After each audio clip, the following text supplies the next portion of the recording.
अपना वेरिएंट जो आपका आता है।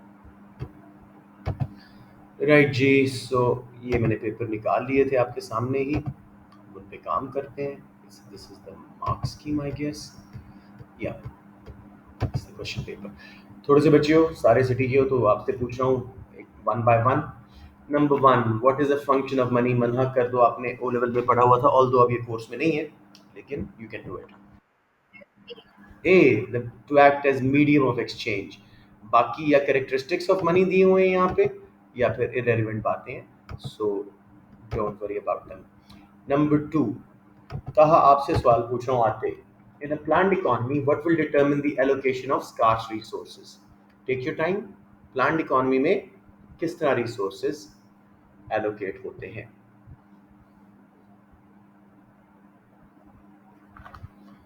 So how does your mic work?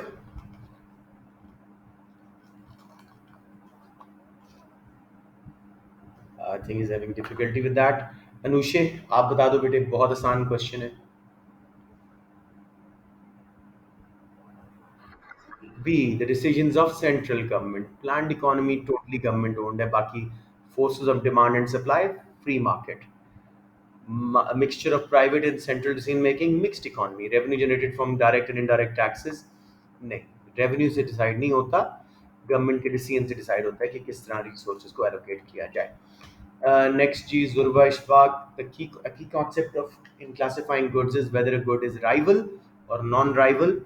Which good is rival in consumption? कुछ goods दी हुई हैं, बताइए किस में rivalry है कि एक आदमी इस्तेमाल करे तो दूसरों के लिए वो कम बच जाएगी। Option A, ice cream, obviously. Street lighting public good है, जो मर्जी इस्तेमाल करता रहे, उसकी कमी नहीं होती। रेडियो ब्रॉडकास्ट भी सब लोग सुन सकते हैं, किसी बेनिफिट में कमी नहीं होती। सेम विद इंटरनेट, ऑल्दो वो पब्लिक गुड नहीं है, प्राइवेट गुड है, लेकिन उसमें राइवलरी का इशू है कि नॉन राइवल है थोड़ी सी। लेट्स मूव ऑन टू, अच्छा अब कुछ और बच्चे आ रहे हैं दूसरी क्लासेस से भी, लेकिन अभी भी मेजॉरिटी सिटी स्कूल के बच्चे ही आए हैं। चलिए, very good, let's move on. उसके बाद जी number 4, what is a normative economic statement? इसको बता दें रायान अजायान, नॉर्मेटिव इसमें आपको कौन सी मिल रही है? Look for words like I keep saying shirt, good, better, best, कोई ऐसे वर्ड्स हो जिसमें ओपिनियन आ रहा हो।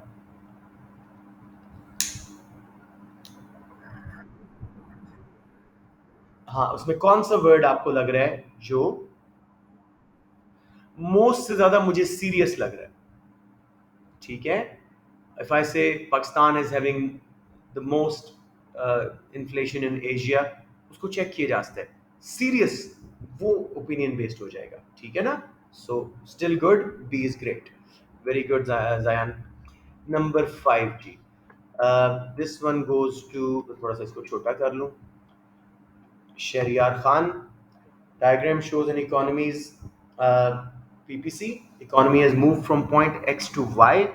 What can be deduced from the diagram? Take your time, जल्दी नहीं करनी।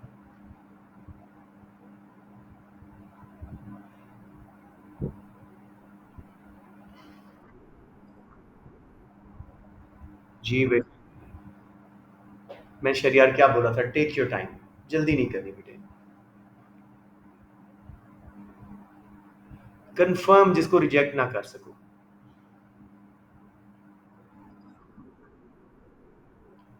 देख लो सारी एक बार, और don't tell the option till your final.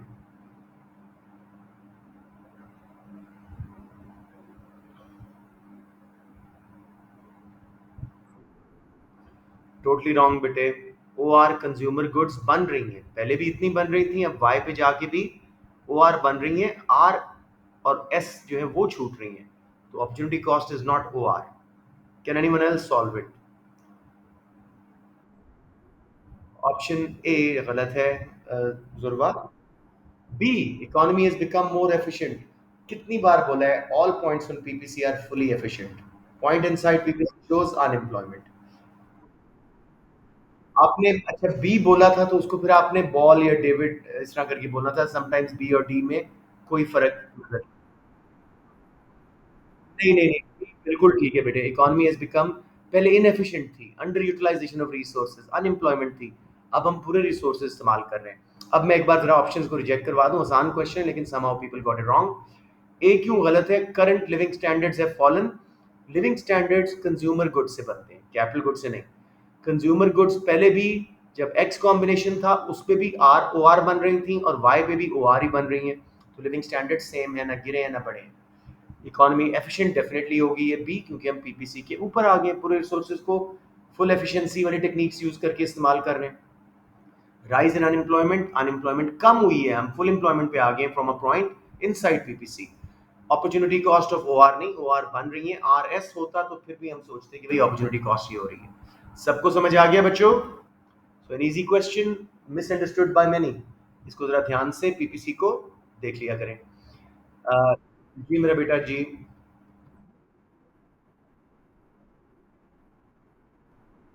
नहीं मेरा बेटा, living standards do not depend on shift of PPC.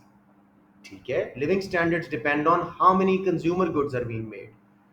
समझ आ गया? उसमें हमारा पीपीसी प्रोडक्टिव पोटेंशियल कम हो जाएगा, पोटेंशियल ग्रोथ कम हो जाएगी।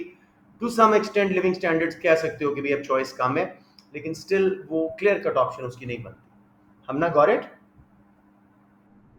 जी मेरा बेटा। नंबर 6 हम ना आप ही बता दो। An indirect tax is imposed on a product causing total expenditure by consumers to increase। आसान क्वेश्चन है, प्राइस को क्या असर पड़ेगा इनडायरेक्ट टैक्स लगने से? और पीईडी क्या होनी चाहिए कि कंज्यूमर का एक्सपेंडिचर या फर्म्स का जो है रेवेन्यू राइज हो प्राइस बढ़ने के बावजूद। शाबाश, आज आपने सोच समझ के जवाब दिया, सही जवाब दिया। प्राइस बढ़ेगी, सारी बात है, इनडायरेक्ट टैक्स से कॉस्ट बढ़ती है, सप्लाई कब लेफ्ट पे शिफ्ट होता है, प्राइस तो बढ़ेगी। और इनइलास्टिक डिमांड होगी तो तब कंज्यूमर्स का एक्सपेंडिचर बढ़ेगा, वो बहुत कम छोड़ेंगे। ये हमने गवर्नमेंट के अंदर भी पढ़ा हुआ था यूजेज के अंदर। Well done. नंबर 7 जुर्वा से पूछ चुका हूँ, let's go to someone else. Shamir Khan, Lakas, the price elasticity of supply of yogurt is 1.5.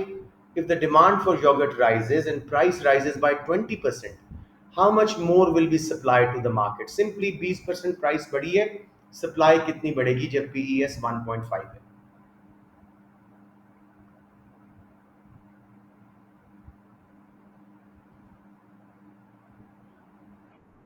शाबाश डी, 30%। कैसे?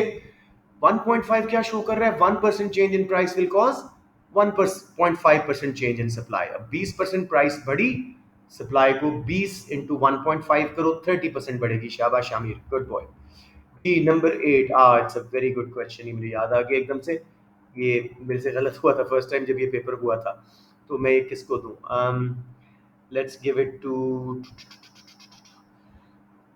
बख्तावर। तसल्ली से मेरे बेटा, मैंने क्या गलती की थी? Which statement is not valid नहीं सही तरह पढ़ा था, तो आप जरा नॉट पे फोकस रखिएगा।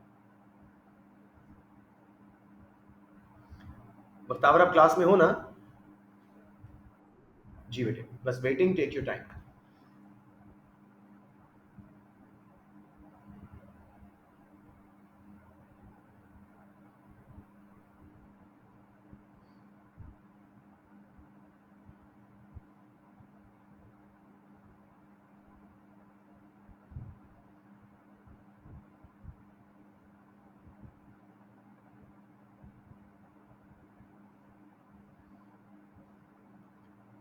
मैंने आपको ज्यादा ही डरा दिया, तसल्ली से देखो, कोई इशू नहीं है।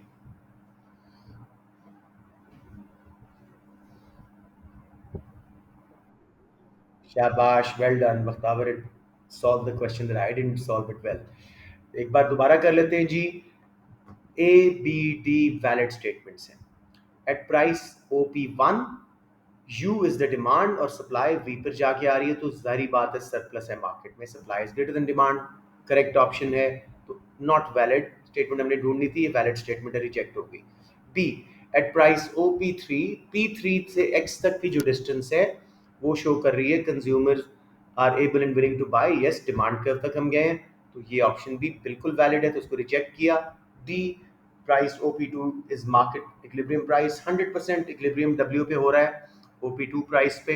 सी गलत है। Price were to fall from OP1 to P3, तो इसमें डिमांड ज्यादा है, सप्लाई से शॉर्टेज होनी चाहिए। वो कह रहा है extra quantity demanded would be equal to extra quantity supplied, यानी इक्विलिब्रियम आ जाएगा। That is wrong. सब बच्चों को समझ आ गया?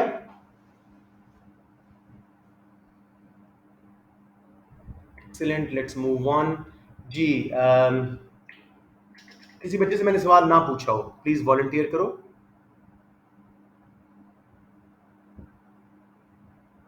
सबसे पूछ लिया मैंने। Let me have a quick look. Okay, let me have a very quick look on. हाँ, सब बच्चों से तकरीबन मैं पूछ चुका हूँ। 12 बच्चे, 10 बच्चे हैं, तो किसने किसी से मिस किया होगा। सफिया रहमान वॉलंटियर मेरा बेटा, माइक चल रहा है? तो हाँ, आपने भी पहले क्वेश्चन का जवाब नहीं दिया था। चले सफ़ी, माइक चल रहा है, बताइए मुझे। I guess not. चलिए सफ़ी, आप टाइप कर दीजिएगा, लेकिन इसको सॉल्व करेंगे। हाँ जी, चल रहा है सफ़ी माइक आपका? जी, S1 S2 दोनों 45 डिग्री लाइन यानी ओरिजिन से निकले हुए हैं। Which statement about PES is correct? बहुत आसान क्वेश्चन है, अगर बेसिक कॉन्सेप्ट ठीक रखो।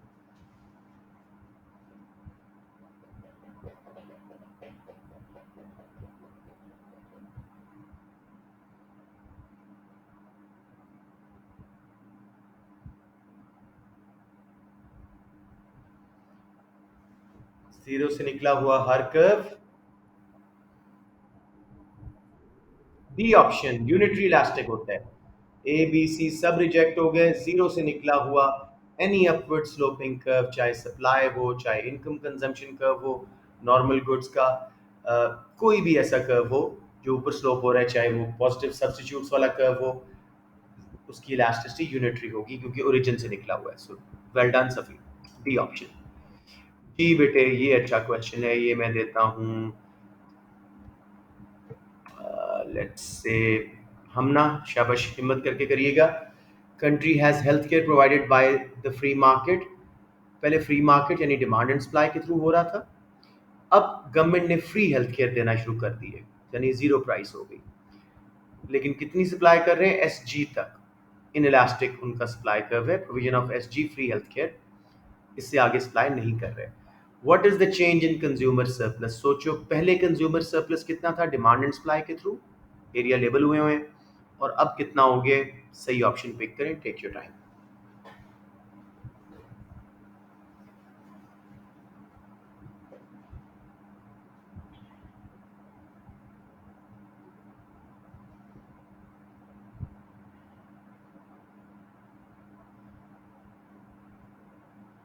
हम ना बताएं पहले कितना था, बिफोर गवर्नमेंट इंटरवेंशन कितना कंज्यूमर सरप्लस था, डिमांड कर्व से नीचे, प्राइस लाइन से ऊपर। वन जब आपने जैसे ही पिक किया तो आपने ऑप्शन सी एंड डी को राइट ऑफ कर दिया, वो रिजेक्ट हो गई। अब आपके पास दो ऑप्शंस बच गई, तसल्ली से देखिए कौन सी ठीक। बी होगा। शाबाश Amna, you redeemed yourself today, well done. From 1 to 1 plus 2 plus 3 plus 4। किसी बच्चे को मैं ड्रॉ करके दिखा दूं, किसी को कंफ्यूजन आ रही हो? सबको क्लियर है? कर दूं? ओके ओके श्योर जायान, ये यहाँ पे प्लीज अब शाये ना हुआ करें, जब भी थोड़ी बहुत भी कंफ्यूजन हो कहें सर और समझाएं या कोई ड्रॉ करें, जो भी इसमें आपको समझ आती है। Let's see. अब मेरा बेटा, ये हमारे पास प्राइस पहले ये चल रही थी, डिमांड कर्व से नीचे नीचे और प्राइस लाइन से ऊपर ऊपर। इनिशियल कंज्यूमर सरप्लस ये था जब मार्केट के थ्रू हो रहा था। अब जीरो प्राइस हो गई है, तो बेसिकली पूरे डिमांड कर्व से नीचे नीचे एरिया कंज्यूमर सरप्लस है, लेकिन गवर्नमेंट सप्लाई सिर्फ यहां तक कर रही है, तो ये वाला नहीं होगा। वन भी होगा, टू भी होगा, थ्री भी और फोर भी, क्योंकि सारे डिमांड कर्व से नीचे आ रहे हैं। जयान समझ आ गया? ओके जी, anyone who still questioning it? चले गुड, नंबर 10 हो गया जी। Number 11, what is an example of a product in joint demand with a smartphone? Shamir Khan, smartphone के साथ क्या इस्तेमाल होता है जॉइंट डिमांड, उसका कॉम्प्लीमेंट? आसान तरीन question.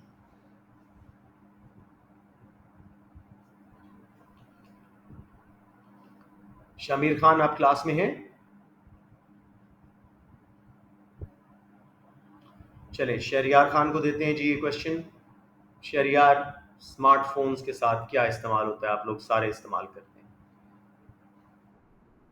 Take your time.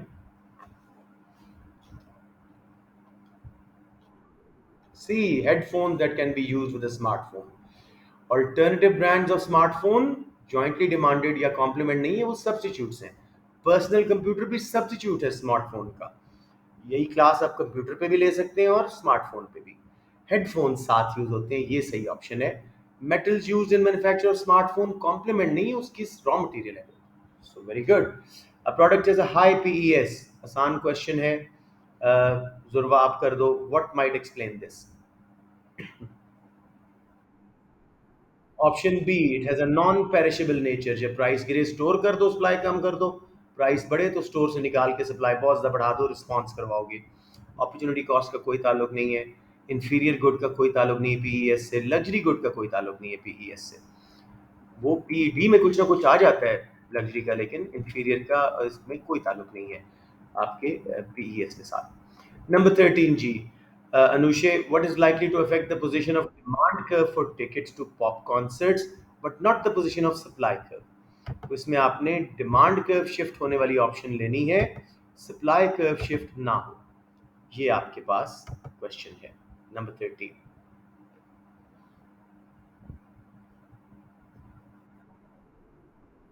Shabash. Majority of the kids make this question wrong by choosing change in price. Price change does not shift either demand or supply curve.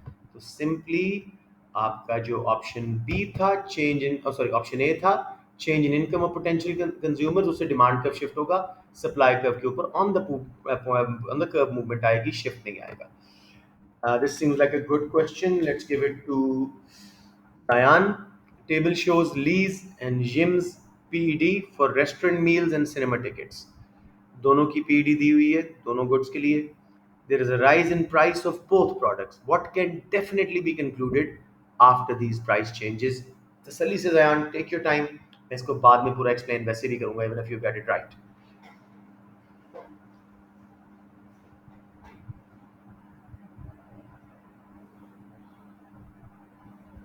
Minus हमेशा PD के साथ होता है, उसको ignore करो। Value से देखो कि ग्रेटर देन वन है तो इलास्टिक, लेस देन वन है तो इन इलास्टिक। इस हिसाब से चलिए।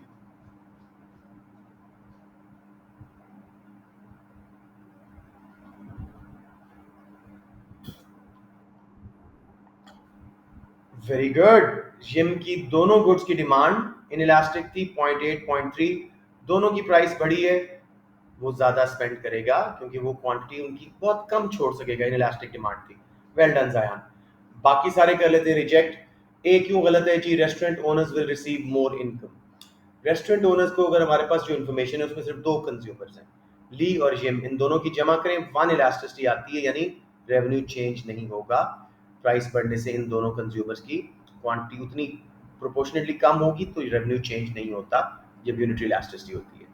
ठीक है ना? मतलब 1.2 प्लस 0.8 बन के 2 डिवाइडेड बाय 2 पीपल, 1 उनकी यूनिटरी इलास्टिसिटी बन गई। Lee will spend more money on both products. Lee जो है सिनेमा टिकट्स पे तो ज्यादा पैसे लगाएगा क्योंकि इन इलास्टिक डिमांड है, प्राइस बढ़े ज्यादा खरीदेगा, और मतलब कम उसकी डिमांड गिरेगी तो उसके खर्चा बढ़ेगा। रेस्टोरेंट मील्स पे वो बहुत ज्यादा स्विच अवे कर जाएगा तो उसके खर्चा कम होगा, ये गलत हो गया। जिम दोनों पे ज्यादा स्पेंड करेगा बिकॉज 0.8 एंड 0.3 दोनों की डिमांड इन इलास्टिक थी, प्राइस बढ़ने के बावजूद वो बहुत थोड़ा उनको कम खरीदेगा, एज अ रिजल्ट रेवेन्यू या एक्सपेंडिचर बढ़ेगा। Cinema owners will receive less income. Cinema owners की इनकम सेम रहेगी बिकॉज उनकी भी जॉइंट इलास्टिसिटी 0.7 प्लस 0.3 1 बन रही है, और उनकी बल्कि इनकम बढ़ेगी। 1 दोनों की मिला के डिवाइड बाई 2.5 बन रहा है, तो प्राइस बढ़ने से उनका रेवेन्यू बढ़ेगा। तो C is the only correct option. किसी बच्चे को यहाँ प्रॉब्लम, मैंने काफ़ी टाइम लगाया ताकि ये वैल्यूज को अच्छी तरह एक्सपर्टली हैंडल करना आप लोगों को आ जाए। Okay. Number 15.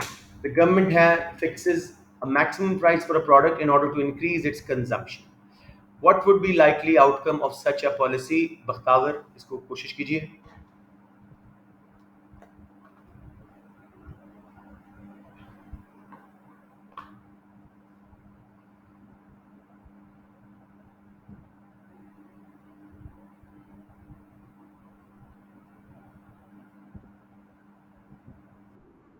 शाबाश, वेल डन मेरा बेटा। देखें, इन्होंने बहुत अच्छी ऑप्शन डी ली है, जो सही ऑप्शन है। जब भी मैक्सिमम प्राइस लगती है बिलो इक्विलिब्रियम, सप्लाई कम हो जाती है on the curve, quantity supplied कम और डिमांडेड ज़्यादा हो जाती है, शॉर्टेज क्रिएट होती है। तो D, production will fall if maximum price is below current equilibrium price. बाकी रिजेक्ट करते हैं। A, consumption will fall if maximum price is above current equilibrium price. Equilibrium से ऊपर लगी मैक्सिमम प्राइस इनफेक्टिव है, ओरिजिनल इक्विलिब्रियम रहता है, तो कंजम्पशन फॉल नहीं होगी। Consumption will rise if maximum price is below the current equilibrium price. Consumption नहीं बढ़ेगी क्योंकि सप्लाई फर्म्स अब कम करेंगी ना, तो कुछ कंज्यूमर्स को मिलेगा, बाकियों को तो ये मिलेगा ही नहीं, शॉर्टेज हो जाएगी। Production will fall if maximum price is above equilibrium. Above equilibrium ये इनफेक्टिव होती है, प्रोडक्शन पे कोई असर नहीं पड़ेगा। डी करेक्ट है, प्राइस सही जगह लगी मैक्सिमम, सप्लाई कम, डिमांड ज्यादा, प्रोडक्शन विल फॉल। सब बच्चों को समझ आ गया? गुड। नेक्स्ट जी, एक कॉमन सा क्वेश्चन है, बहुत दफा हम कर चुके हैं। इसको शहरियार खान सोच समझ के, मेरा बेटा। Diagram shows demand and supply curve for good. S1 is the original supply curve, S2 is the supply after tax. तो देखो, how much tax revenue is earned by the government, हम ये काफी दफा कर चुके हैं, तो आपने बस कैलकुलेट करना है इसको, एरियाज नहीं है, कैलकुलेट करना है।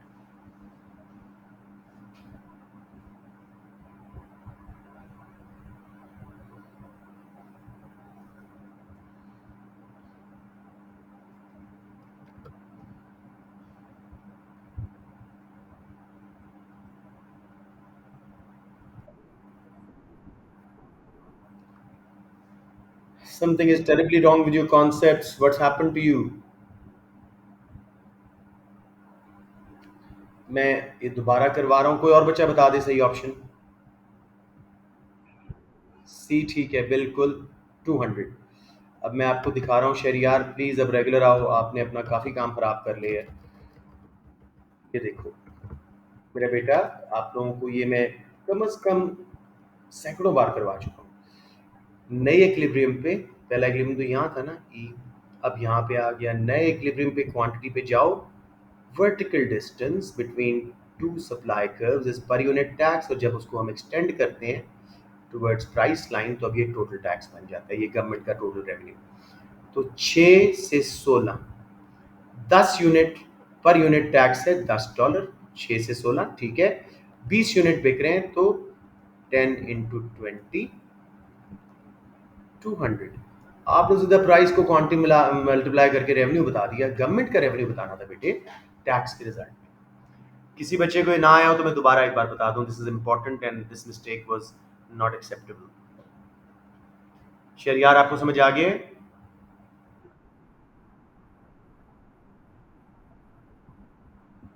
नहीं, अब टाइम ले लिया करें, मैंने कभी रश नहीं किया आपको। अच्छा, एक बार फिर, अब मैं फिगर्स चेंज कर रहा हूँ इसी के, ताकि मैं शहरियार आपका कॉन्सेप्ट देख सकूं। ये है 10, बाकी सब फिगर्स वैसे हैं। अब गवर्नमेंट को कितना रेवेन्यू मिल रहा है?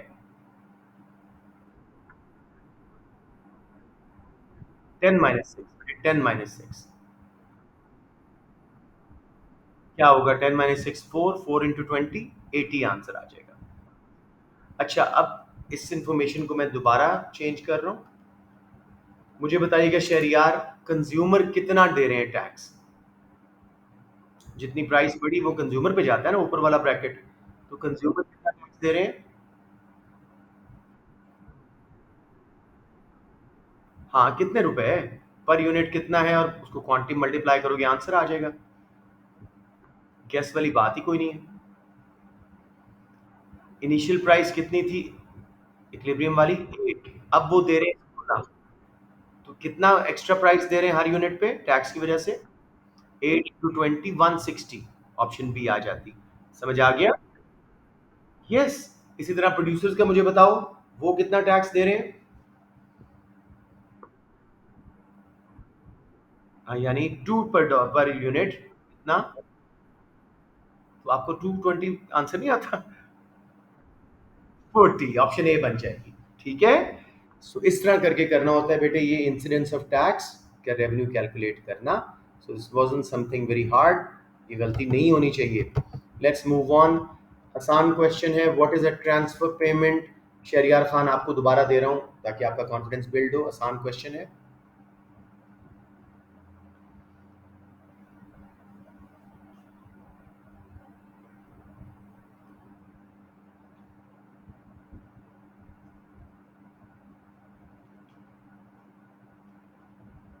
शहरियार ट्रांसफर पेमेंट भी भूल गए हो?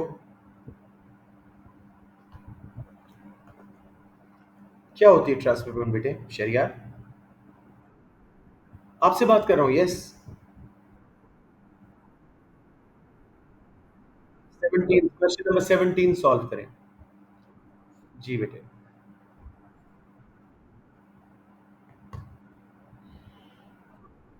शाबाश, good. B, transfer payments are unearned income, जो एक अर्नर से नॉन अर्नर को दी जाती है, चाहे गवर्नमेंट दे चाहे खुद।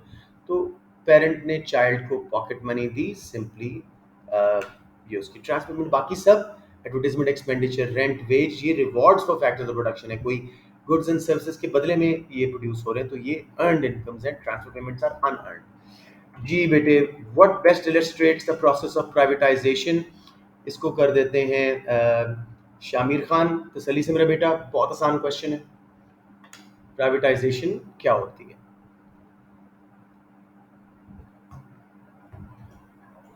गो by definition, you can not be wrong. आप हैं क्लास में शरियार? शामिर?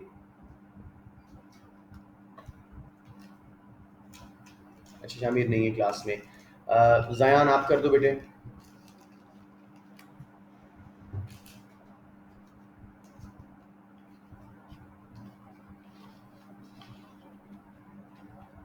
जयान भी नहीं है। जी जी बेटे, चलिए करें।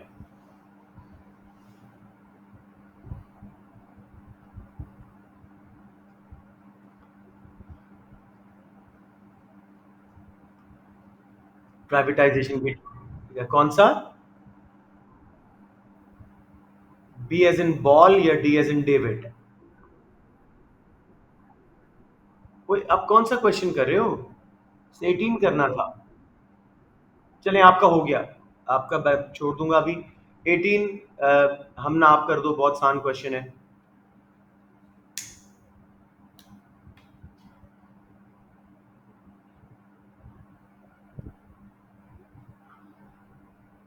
Privatization, when government sells their business to private sector. When government sells their business to private sector.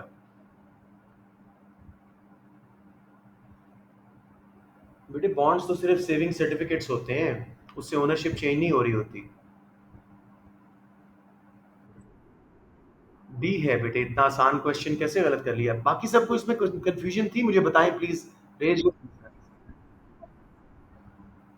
बेटे, single private share holder requires complete control of an organisation.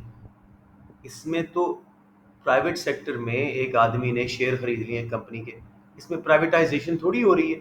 Privatisation is जब गवर्नमेंट के एसेट्स गवर्नमेंट की ownership से निकल के private sector को दिए जाए।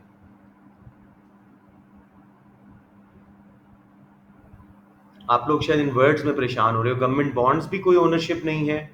Purchase of shares in a private company, private sector का कोई बंदा ही खरीद रहा हो शायद। और अगर वो गवर्नमेंट भी खरीदे तो नेशनलाइजेशन हो रही है ना। डी में transfer of public sector assets to private sector. Please voice your concerns, किसी और को इस तरह का कंफ्यूजन आ रहा हो जिस तरह का हमना को आया है। This is probably the easiest question ever. चले हम ना आप करें। 19, what defines a progressive tax? शाबाश। बाय डेफिनेशन जाना सोच समझ के।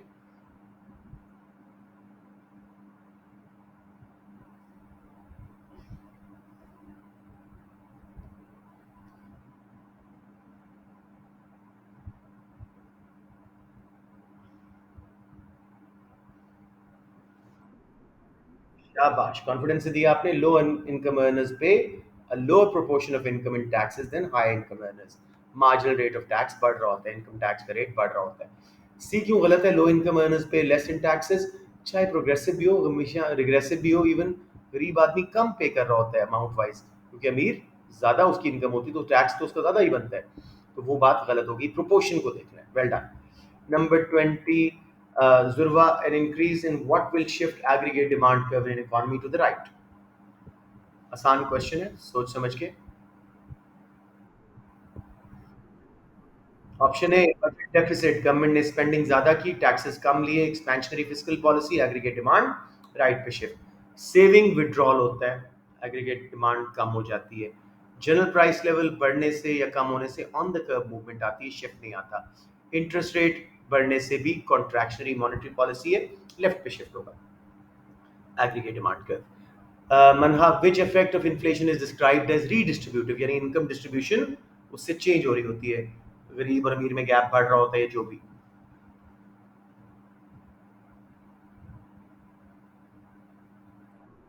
शाबाश, the loss of purchasing power for people on fixed incomes, pensioners, savers, unemployed, उनकी रियल इनकम गिरती जाती है, परचेजिंग पावर, अमीर अमीर होता जाता है, उसके एसेट्स वगैरह महंगे हो रहे होते हैं। टर्म्स ऑफ ट्रेड का इन्फ्लेशन से ताल्लुक है, लेकिन उसका इनकम डिस्ट्रीब्यूशन पे कोई असर नहीं। बैलेंस ऑफ ट्रेड का भी इनकम डिस्ट्रीब्यूशन से कोई ताल्लुक नहीं। Inconvenience of frequently changing prices, menu cost हैं, उसका भी इनकम डिस्ट्रीब्यूशन पे कोई असर नहीं। वेल डन मनहा, शाबाश। Anushe, number 22. In which situation will a country's terms of trade improve? Sirf terms of trade. Price of exports compared to imports.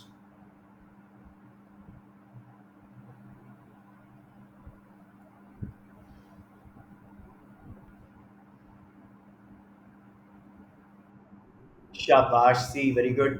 लेकिन every time you have a question mark at the end of your answer. Be more sure. Well done. मैं इसको explain करता हूँ इस बच्चे को entry देने के बाद और थोड़ा सा सुनाने के बाद कितना लेट क्यों आ रहा है। अच्छा मुजफ्फर है, इसका तो पता है मुझे। राइट, चलें। मुजफ्फर भाई, लकास के बच्चे सारे किधर हैं?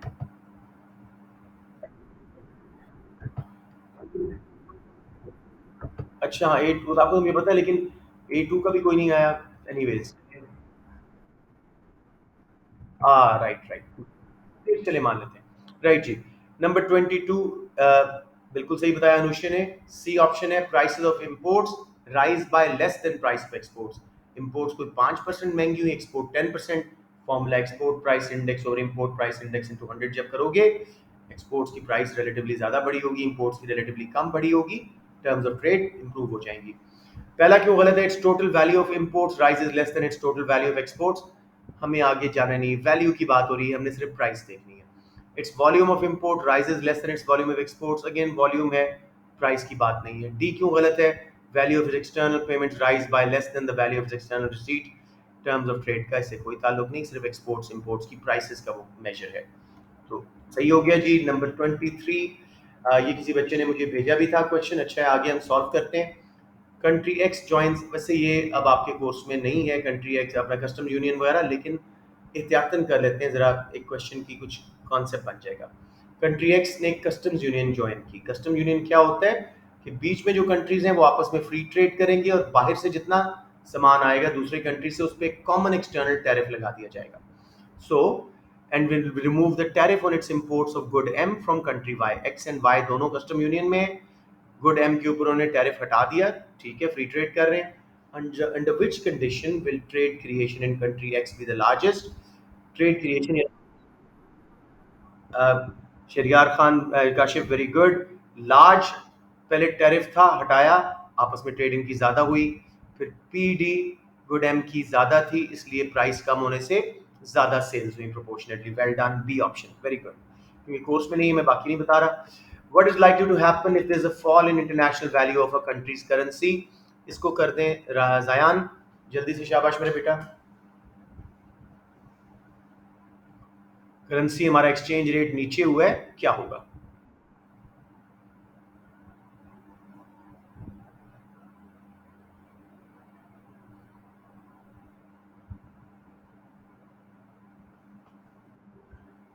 जायान, you're there?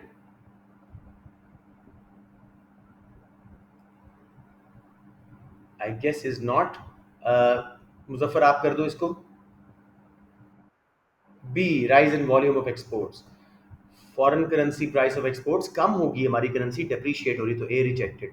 Fall in domestic currency price of imports, नई इंपोर्ट्स महंगी हो जाएंगी, हमारी करेंसी रूपी जैसे आजकल नीचे है, इंपोर्ट्स कितनी महंगी हो गई, ऑयल वगैरह। Fall in domestic price level, नहीं, एक्सचेंज रेट नीचे जाने से डिमांड पुल इन्फ्लेशन भी आती है और इंपोर्टेड रॉ मटेरियल मैंने उसे महंगे होने से कॉस्ट पुश भी आती है। नंबर 25, अगेन ये उसका है। इंशाल्लाह ताला हम, मैं एक डेट आपको बता दूंगा, उस पर ये पूरे यूनिट कर लेंगे कंज्यूमर, ये जो अपना है कंपैरेटिव एडवांटेज का। नंबर 26, फॉलोइंग, इसको करेंगे जुर्वा आप। Following a 10% depreciation in the value of pound sterling, A UK exporter leaves the dollar price of the goods it sells in the US market unchanged. Other things being equal, what will be the effect on the revenue measured in sterling obtained by the manufacturer from its sales in the US? थोड़ा tricky सी wording है, अंग्रेजी बहुत मारी हुई है।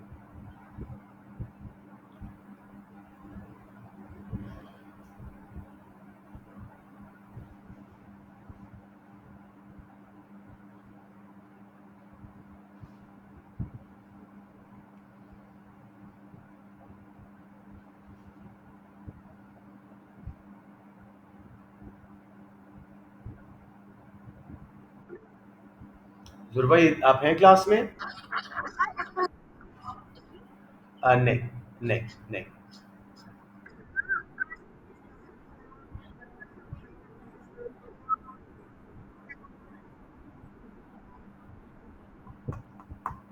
अब कौन C option ले रहे हो? नहीं, आप लोग गलत सोच रहे हैं। सिंपली बेटे ए सही है, बिल्कुल ठीक है शरियार। तीन बातें, पाउंड डेप्रिशिएट हुआ डॉलर के अगेंस्ट, लेकिन यूके एक्सपोर्टर ने डॉलर प्राइस सेम रखी है यूएस मार्केट में, तो उसका रेवेन्यू डॉलर्स में उतना ही आएगा। जब पाउंड में कन्वर्ट होगा तो 10% बढ़ जाएगा, क्योंकि पाउंड डेप्रिशिएट हुआ है, उसने प्राइस को कोई चेंज नहीं किया था, इसलिए पीडी वगैरह का कोई असर नहीं होगा इसके अंदर। समझ रहे हैं? देखो बेटे, लेट्स से ये गुड $10 की थी। अब उसने प्राइस चेंज नहीं की, लेट्स से 100 यूनिट बिकते थे, 1000 ही उसका रेवेन्यू रहा डॉलर्स में। लेकिन पाउंड क्योंकि डॉलर के अगेंस्ट 10% डेप्रीशिएट हो गया, तो पाउंड्स में उसको अब 1100 मिलेगा। कुछ समझ रहे हैं?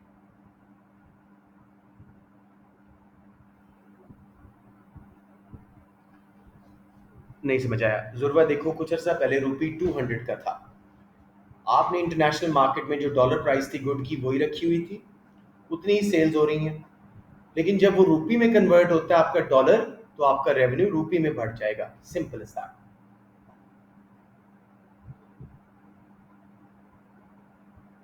आपको समझ आ गया बेटे कि नहीं? Anyone who struggling? चलें जी, अब कुछ और बच्चों से क्वेश्चन करवाते हैं। हाँ, गुड क्वेश्चन। इसके ज़रा वो ऊपर वाली बार जब हटेगी तो आप तसल्ली से क्वेश्चन समझ लोगे। Diagram shows effect of introducing a tariff on the product. पहले वर्ल्ड सप्लाई थी, विद टैरिफ के बाद वो P1 से P2 वाले पे परफेक्ट इलास्टिक शेप में, वर्ल्ड सप्लाई हमेशा परफेक्ट इलास्टिक होती है, अब पर शिफ्ट हो गया। What determines the producer surplus that the tariff generates for domestic producers? Producer surplus किस चीज पे डिपेंड करेगा? Anyone? बहुत अच्छा क्वेश्चन है।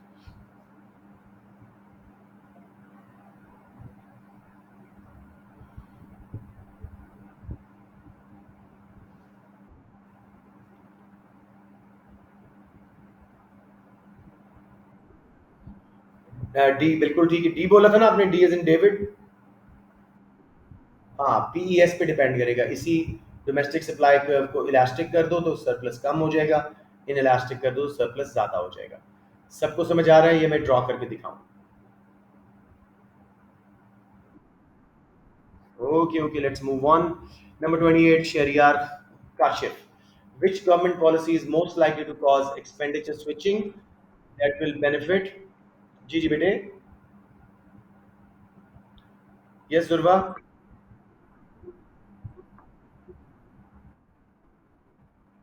सिर्फ प्रोड्यूसर सरप्लस की बात हो रही है ना बेटे, इसलिए डोमेस्टिक डिमांड का कोई ताल्लुक इसमें नहीं आएगा, क्योंकि ये परफेक्टली इलास्टिक सप्लाई कर्व है ना, इसका डिमांड से ताल्लुक नहीं आएगा सरप्लस की हद तक। समझ आ गई बात? बना दूं? आपको नहीं समझ आया मेरा ख्याल प्रॉपर। जुर्वा बता दें, बना दूं, ये ठीक है? श्योर। नेवर बी शाय बच्चों, कभी कुछ समझ ना आए कोई पता नहीं, वही क्वेश्चन को यार, ये मेरा चार्ज खत्म हो गया मुझे लगता है। Yes, I think my charge is finished. मैं कोशिश करता हूँ लेकिन इस वक्त चार्जर मुझे मिलेगा भी नहीं। I try. ओह, मिल गया, ठीक है। पहले कंज्यूमर से प्रोड्यूसर सरप्लस कितना था? प्राइस लाइन से नीचे, सप्लाई कर्व से ऊपर। अब कितना हो गया? ये ऐड हो गया। ठीक है, ये बात समझ आ गई? अब अगर हमारा सप्लाई कर्व इनइलास्टिक या इलास्टिक हो, उस पे डिपेंड करेगा कितना प्रोड्यूसर सर्प्लस में इजाफा होगा। That is the question. Demand की इलास्टिसिटी का, क्योंकि स्ट्रेट लाइन सप्लाई कर्व्स हैं, कोई ताल्लुक ही नहीं है। Now you got it Jurba? Okay. Number 28 हमने नहीं किया था, हाँ अभी कर रहे थे। Which government policy is most likely to cause expenditure switching? ये भी आपके कोर्स से निकल गई है, लेकिन आपको मैंने पढ़ाई है। मींस हम चाहते हैं हमारी गुड्स ही लोग खरीदें, लोकल भी और फॉरेनर्स भी, will benefit a countries current account. तो इसको कोई बच्चा सॉल्व करे, मुझे अपनी पूरी रीजनिंग दे कि क्यों ऑप्शन कौन सी ली है। बता दें, बता दें। Shabash. Increasing subsidies to domestic producers will definitely, make people switch towards local firms products. चाहे एक्सपोर्टिंग वाली सब्सिडीज फर्म्स थी या लोकल वाली थी, each केस एक्सपेंडिचर स्विच हो गया। ए क्यों नहीं है? Increasing import quotas. Expenditure switching is either devaluation of currency या यूज ऑफ प्रोटेक्शनिज्म। तो जो आपका जो टैक्स अलाउंस और increasing spending on unemployment benefit, तो बिल्कुल लोकल पॉलिसीज क्या कर देगा? वर्सन करेगा। इंक्रीजिंग इंपोर्ट कोटा मींस पहले सिर्फ 50 गाड़ियां अलाउड थी, अब 100 अलाउड है। उससे प्रोटेक्शन आप कम कर रहे हो, एक्सपेंडिचर स्विच हो जाएगा फॉरेनर्स की गुड्स की तरफ। वेरी गुड शरियार, समझ आ गया सबको। D, increasing subsidies to domestic firms. इस तरह लोकल फर्म्स की चीजें सस्ती हो जाएंगी, लोग इंपोर्ट से स्विच करके अपनी लोकल चीजें खरीदेंगे। एक्सपेंडिचर स्विचिंग करंट अकाउंट के बेनिफिट के लिए काम आएगा। Number 29, Bakhtavar, which type of economic policy is likely to be considered most effective by a government that has greater inequality, income equality as its prime aim? कौन सी हम use करते हैं income equality करने के लिए, कौन सी पॉलिसी?